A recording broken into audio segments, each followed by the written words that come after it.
Les problèmes liés à la compétitivité des ports africains au sein de cette 18e conférence exposition internationale dénommée Intermodal Africa. Une plateforme de rencontre et d'échange entre les responsables des ports africains et les investisseurs.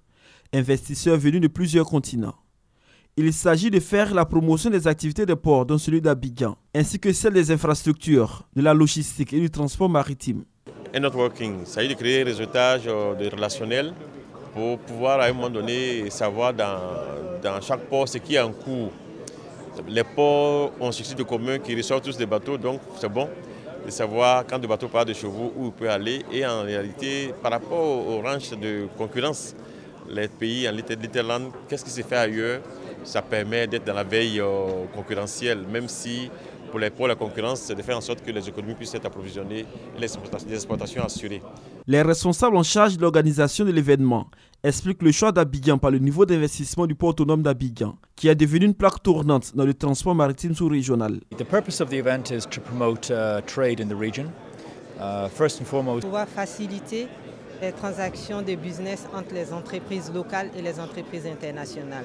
Promouvoir aussi les infrastructures portuaires, découvrir au monde entier qu'est-ce que le port d'Abidjan a comme avantage, aussi les ports que nous avons dans la sous-région. Benjamin Soro, directeur de cabinet du ministère des Transports, représentant le ministre Amadou Koné, salue la tenue de cette rencontre à Abidjan. Une première dans l'histoire de cet événement.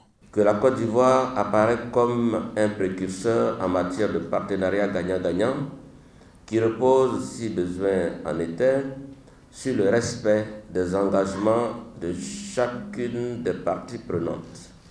Le potentiel de projets intermodaux reste encore très important et le gouvernement s'attelle à résorber les contraintes et les goulots d'étranglement liés au manque ou à la détérioration des infrastructures.